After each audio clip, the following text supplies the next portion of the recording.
Сайн байцгаана уу. Өнөөдөр Монгол Улсын боловсролын их сургуулийн хүмүүлийн ухааны сургууль дээр ирээд байна. Өнөөдөр иргэний эрх зүй хичээлийн хүрээнд бид амь насны даатгалын тухай тэр их хүүхдүүд мэддэг тухай үзэж байна. Хэдүүл орцгоё.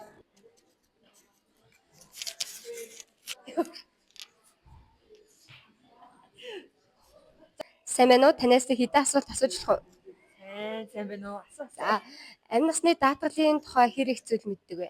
За, амь насны даатгалыг болохоор ер нь бол нэлийн хүнд нөхцөлд ажилладаг хүмүүс хийлэгдэг гэж өмнө нь бол сонсч байсан. Таны одоо мэддэг ойр дотны хүрээлэлс чи хэр их хүн хамрагдсан гэж та бодож байна? За, миний ойр дотны хүрээлэл ер нь оюутлогоо 5-7 ингээд хүнд уул уурхай ажил эрхэлдэг хүмүүс хамрагдсан байдаг байх гэсэн таамаглалтай байна ер нь бол. За, хэрвээ одоо ингээд захим юу ч юм Facebook ч юм уу одоо ийм реклам ч юм уу тиймэрхүү юмар амь насны даатгалын тухай тийм тодорхой мэдээлэл авч ирсэн үү? За, ер нь бол тийм зүйлүүдээр авч байгаагүй байна мэдээлэл. За, тэгвэл Монголд амь насны даатгал ч юм уу тиймэрхүү даатгал хийдэг хэр их компани байдаг бол гэж бодож байна? За, миний бодлоор бол Монголд тийм амь насны даатгал хийдэг компаниуд байдаг нөгөө нэг түрэн даатдаг компани интернеттэй хуримтлал тэр хийм компаниуд хийдэг байх гэж бодож байна. Автомашин ч юм уу тий. Тийм. За, баярлалаа. Сайн байна уу? Боломжтой бол танаас 2 асуулт асууч уу? 3 ч юм уу? За, та амь насны даатгалын талаар хэр их юм мэддэг вэ? Ер нь нэг амар мэдээлэл байхгүй ихтэй хайртай сонсч ирсэн. За, таны ойр дотны насан турш хүмүүсээс хэр их хүн даатгуулсан байдаг вэ? Ер нь ховор штэ. Яг ингээд зарим нь бол даатгуулсан байдаг. Гэхдээ яг ихэнх нь бол даатгуулаагүй байдаг хаа яг энэний талаар хүмүүс айгүй мэдээлгүй байдаг юм санагдаад байдаг шин. Тийм үү. За тэгвэл ямархуу одоо хүн төгсөлд байдаг хүмүүсээс ер нь даатгуулсан гэсэн бодолтой байд юм байна те. Ажилдаг ч юм уу. За тэгвэл тиймэрхүү реклам зар сурталчилгаа явуул та даатгуулах уу? Ер нь бол даатгуулна гэж бодож байгаа. Тэр ач холбогдлыг нь мэдвэл ер нь даатгуулах бай те. Ер нь хүмүүс мэдээлэл илүү хэрэгтэй байгаа юм болов гэж хараад идэв шин. Мэдээлгүйхээ улмаас жоохон тэр анхаарахгүй ч юм уу тийм. Хэвтэй. За хийж.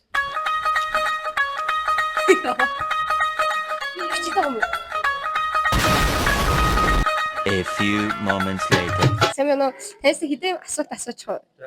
За, амь насны даатгалын тухай хэр их зүйл мэддэг вэ? Ер нь нөгөө нэг гайгүй мэдээлэлтэй лээ. За, таны эргэн тойронд байгаа хүмүүсээс насан турш хүмүүсээс хэр их хүн даатгуулсан байдаг вэ? Ер нь даатгуулаагүй та. За, тэгвэл амь насны даатгалын тухай тиймэрхүү контент ч юм уу ямар нэгэн реклам үзчихсэн үү? Үзчихсэн. За, хэрвээ амь насны даатгуулах нь хэр ач холбогдолтой гэж бодож байна? Ер нь тэгээд нэг тент ч юм уу өнгөрөх юм бол тэгээд ар гэрүүлт нь хэрэгтэй тэгэхээр ач холбогдолтой гэж байна. Тэгвэл одоо Монголын нөхцөлд ч юм ингээд амь насны даатгалд одоо зарцуулах тийм болцоо хэр байгаа гэж та таамаглаж байна? Амь насны даатгалд зарцуулах одоо бололцоо хэр их байгаа бол гэж бодож байна. Одоо Монголын нөхцөл чинь амь насны даатгалдаа заавалчгүй сар болгон ингээ мөнгө төлдөг дөө. Яг нөгөө машины даатгалтай адилхан. Тэнгүүд яг тэр болцоонд байгаа болов уу гэж бодож байна. Та юу гэж бодож байна? Яг өнөөгийн нөхцөлд бол хэцүү л дээ. Гэхдээ яг цаг сайхан болвол гоё гэж бодож байна. За баярлаа. За минь танаас 2 асуулт асууж байна. За, та амь насны даатгалын талаар хэр их юм мэддэг вэ? Мэдгүй. Яг өөрөөдөө зүгээр юун дээр юу яадаг болохоос нийгмийн даатгал маатгалын амь насны даатгал маатгал гэж ажил төрөл дээрээс л авдаг болохоос өөр хэлний сайн тодорхой мэдээлэл байдаг шүү дээ. Тийм. Таны яг насан туршсан таньд хүмүүсээс хэр их даатгуулагч байдаг вэ? Мэдгүй одоо яг ажилчдаас л байдаг байх тэнээс найз нөхдөс бараг байхгүй хөө. Тэр амь насны даатгалын талаар нэг тодорхой мэдээлэл ч юм уу тийм контент дээр үзчихсэн үү? Тийгүй үздэг. Арга үздэг тий. Телевизээр нэг хаяа нэг хальт мөнтлөл харна гэхээс өөр үл ярьтай. Ямар ч штэ юу мэдээлэл байдаггүй. Яг өөр тулсан мэдээлэл байдаггүй штэ. Тэр ач холбогдол нь яг нийтэд дэлгэгдээд ингээд явал та даатгуулъя гэж бодож байна уу? Бодож байна. Яг мэдээлэл бол юу даатгуулна гэж бодож штэ. Хүн чинь амнаас хамгаалахын тулд даатгуулж л байгаа штэ.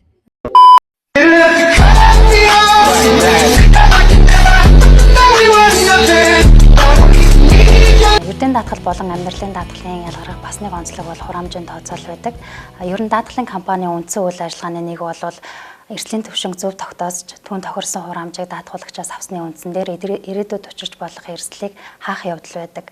Амьдралын даатгалын хувьд бол хураамжийн тооцоолыг маш олон жилийн хугацааны дараах эрсдлийг өнөөдрийн түвшинд харж тооцоолдгоороо илүү ялгаатай. Өөрөөр хэлбэл хүн төрсэн цагаас эхлээд өсвөр нас, бага нас, насыг өнгөрөөж насанд хүрч сургууль суралцах, ажил хөдөлмөрөөр эрхлэх, за тэгээд тэтгэврт гарах хүртэлх хугацааг маш олон жилийн хугацааг өнгөрөөдөг.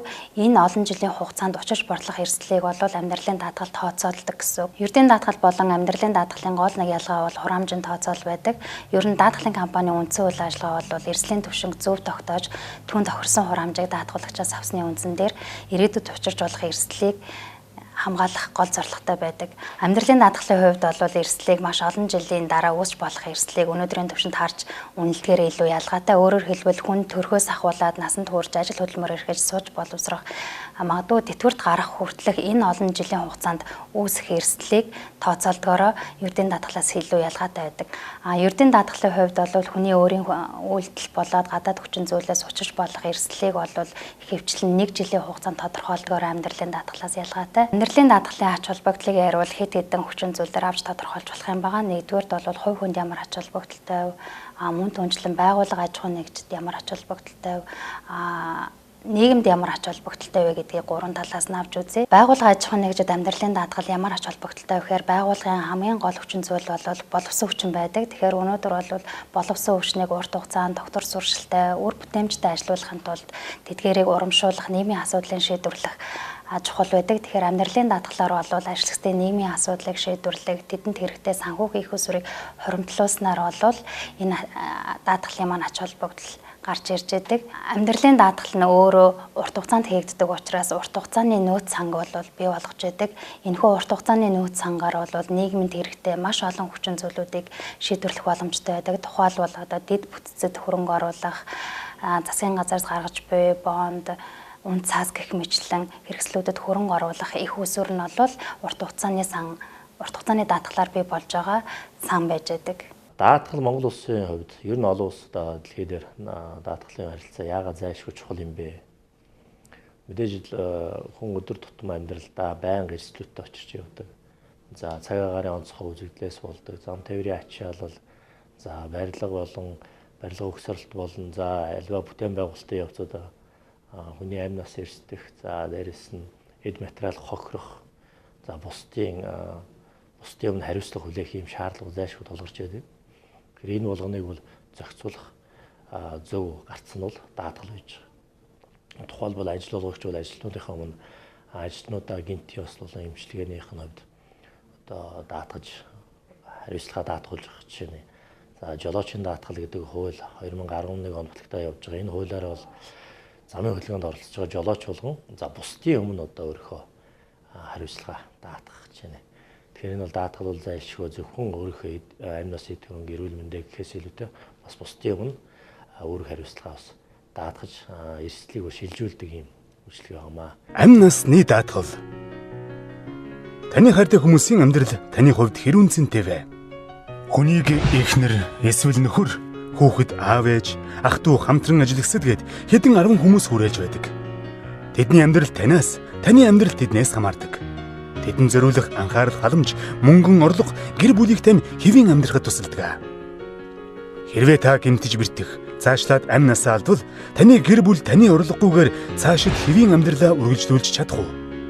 Ирээдүйг үрчлэн харж чаддаг байсан бол муу зүйл тохиолдохоос өмнө шаардлагатай бүх бэлтгэлийг хүн бүр хийн байх. Гэвч бодит байдал дээр энэ нь боломжгүй.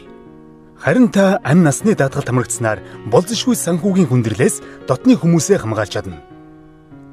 Та яагаад амь насны даатгалд хамрагдах ёстой вэ? Танайх ам бүл нэмсэн үү? Орон сууц авахар төлөвлөж байна уу? Та гэр бүлийнхээ төлөө санаа зовдөг үү?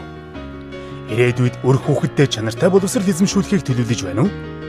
Таны гэр бүл танаас хамааралгүйгээр эдгээр зорилгуудад хүрэх санхүүгийн боломжтой юу?